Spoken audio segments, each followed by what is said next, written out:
Welcome to Tabernacle Talk. Tabernacle Talk is a Bible study podcast brought from Tabernacle Baptist Church in Essex, Maryland. I'm your host, Brian Self. We hope this podcast encourages you to know Christ, grow in His Word, and show His love to others. Let's dive right in. Welcome back to Tabernacle Talk. Today we are in the last chapter. I think this might be the last narrative chapter in the book of Isaiah. Let me take a quick peek. Also, we are well past now, more than halfway done with the book of Isaiah. Isaiah has been called kind of like the Bible in miniature because it has 66 books, just like in our Protestant numbering of Scripture. We have 66 books, 39 books in the Old Testament, and 27 books in the New Testament. And so today's episode, we are in Isaiah 39. And so if you will, we only have 27 more chapters to go, that we are well past the halfway point. And so today is the last narrative chapter that we have in Isaiah. After this, it's going to be a lot of poetry. So think a lot along the lines of Psalms is the, if you will, the vibe that we get from most of the other chapters. There will also be some chapters that involve some denunciations and prophecies against various sins and sinful rulers. There's a lot of chapters about the suffering servant of Isaiah. And that is talking specifically, prophesying about Jesus and what he would go through on behalf of Israel and what he would do for Israel. So the most famous chapter of which is Isaiah 53, which talks in detail about the suffering that Jesus would go through on the cross and in his beatings and his death. And so this next portion of Isaiah that we're going to go through in chapters 40 through 66 is super, super important and would have given Israel the blueprint looking forward about 700 years or so to when Jesus would come and what they should anticipate the role of the Messiah being. Many of them, most of them, did not understand what Jesus had come to do. But after Jesus' death and resurrection, the apostles solidly understood what had taken place, even as Jesus explained some of that to them. So that's all what's to come. Today, we're jumping back into the same general story that we heard last episode. King Hezekiah of the southern kingdom of Judah had been told by God that he was going to die. Hezekiah prayed. He asked the Lord, like, hey, could I have some more time? God said, all right, I will add 15 more years to your life. Now, that was wonderful. He prayed. God answered. God answered the prayer in the way that Hezekiah wanted. Doesn't always happen that way. And so he was excited for that. But Hezekiah did something that he should not have done. And we're going to read that in today's chapter. This chapter is only 8 verses, but it has some, I think, important lessons for us in our day-to-day walk and life. Chapter 39, verse number 1. At that time, after Hezekiah's healing, Merodach-Baladan, son of Baladan, king of Babylon, sent letters and a gift to Hezekiah since he heard that he had been sick and had recovered. So, this is kind of nice. Nearby king goes, hey, I'm happy you're feeling better. He sends letters and a gift. Verse number 2, Hezekiah was pleased with the letters, and he showed the envoys his treasure house, the silver, the gold, the spices, and the precious oil, and all his armory, and everything that was found in his treasuries. There was nothing in his palace and in all his realm that Hezekiah did not show them. Okay, that one's just stated. You might already have an idea of what Hezekiah's blunder was. Let's continue reading. Verse number 3, Then the prophet Isaiah came to King Hezekiah and asked him, What did these men say, and where did they come to you from? Hezekiah replied, they came to me from a distant country, from Babylon. Which, again, Assyria is just, if I'm remembering correctly my geography, is just a little ways away from Babylon. Like there's not that much of a difference. And so I wouldn't even, especially with everything that had happened to the northern kingdom of Israel, I would not have been the one to say, oh yeah, a distant country, Babylon. A distant country to me is, China, Japan, over on the other side of the world, Greece. Like those are distant countries. Babylon still feels a little too close to home. Verse number 4, Isaiah asked, what have they seen in your palace? Hezekiah answered, they've seen everything in my palace. There isn't anything in my treasuries that I didn't show them. Then Isaiah said to Hezekiah, hear the word of Yahweh of heaven's armies. Look, the days are coming when everything in your palace and all that your predecessors have stored up until today will be carried off to Babylon. Nothing will be left, says Yahweh. Some of your descendants, who come from you, whom you father, will be taken away, and they will become eunuchs in the palace of the king of Babylon. Then Hezekiah said to Isaiah, the word of Yahweh that you have spoken is good, for he thought, there will be peace and security during my lifetime. He's thinking, all right, well, there's going to be bad that is coming, but it's not in my lifetime, so I don't have to deal with it. So yeah, that's great. Isaiah here doesn't say that I will become a eunuch in the palace of the king of Babylon. He goes, I'm fine. It doesn't matter what happens to future generations so long as I am good. Can I challenge you? You and your generation are not all that matters. What you say and do will make an impact that will far outlive you. And you should have a desire that the impact that you leave will be for the better, for the good, and not for the worse.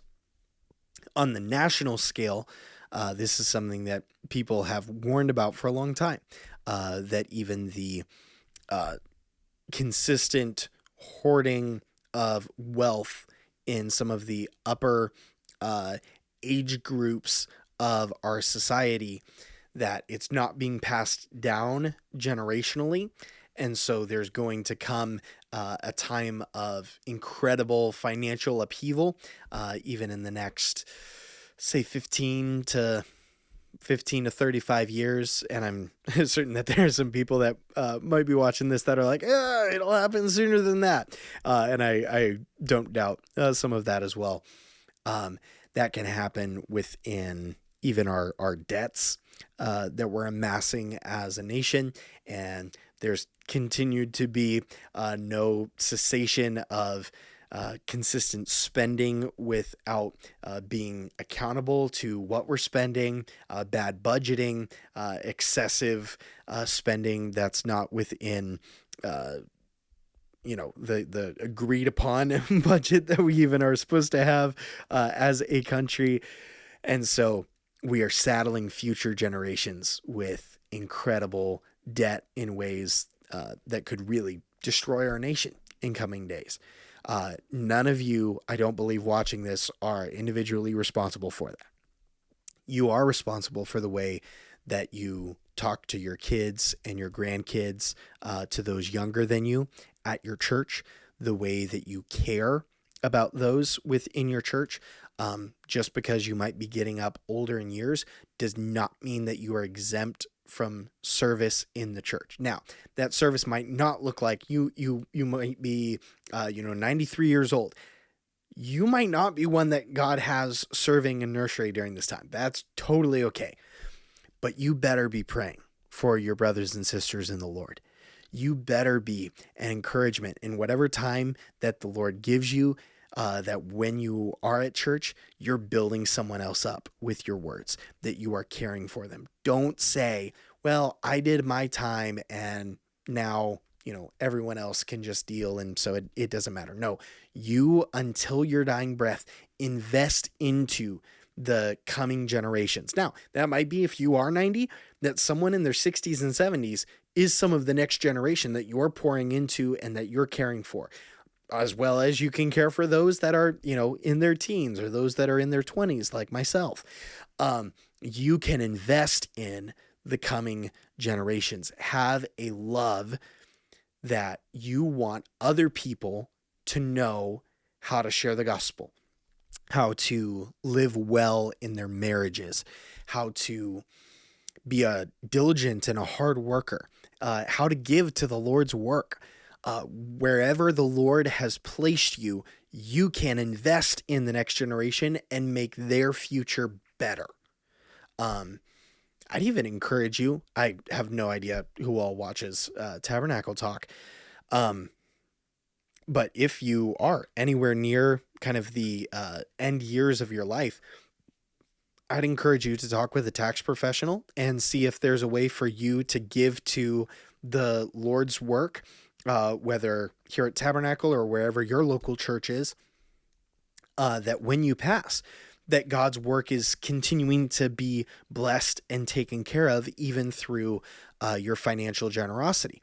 Uncle Sam can get a bunch of it, or you might be able to give it to the good Lord and to his work.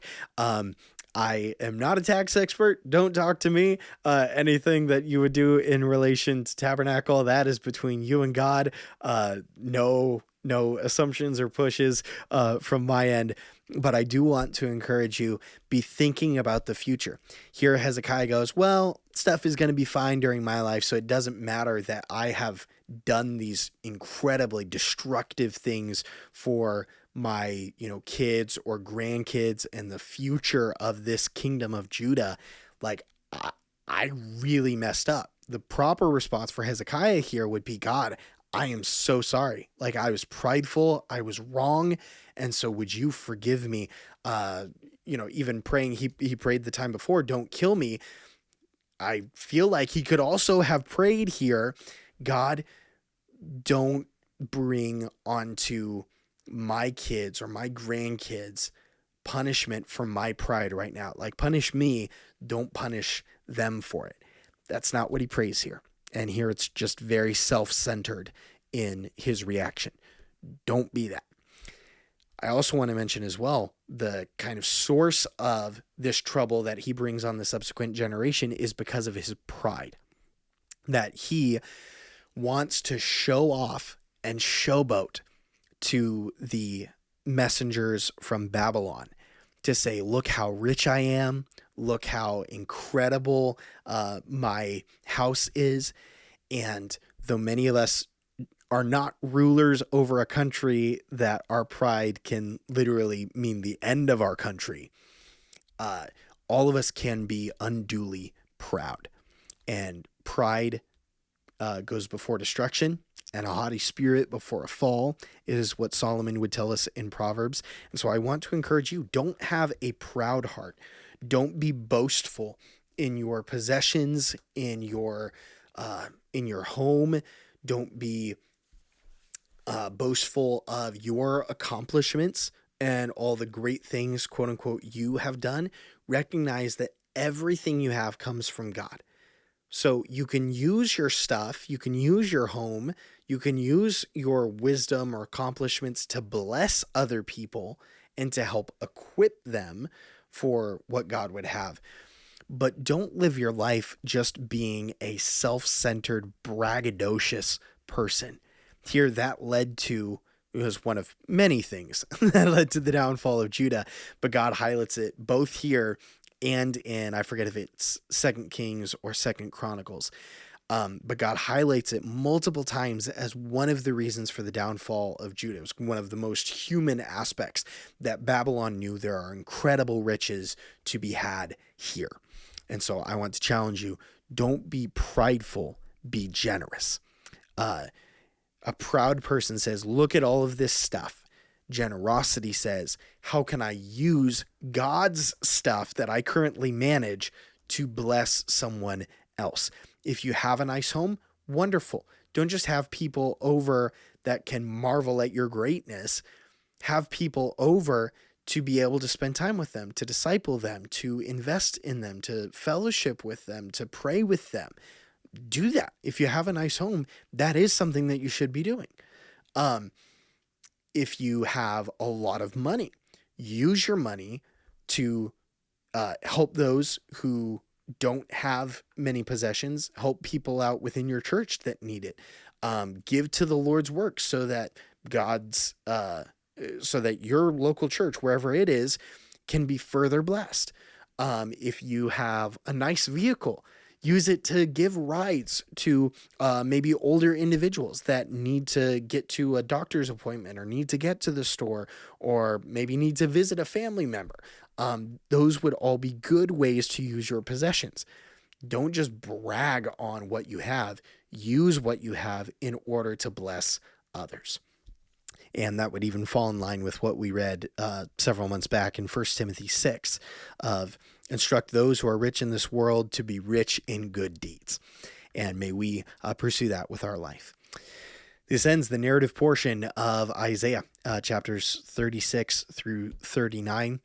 Some good that happens in Hezekiah's life. He prays to the Lord. He lays it out. He says, God, you're the only one that can help.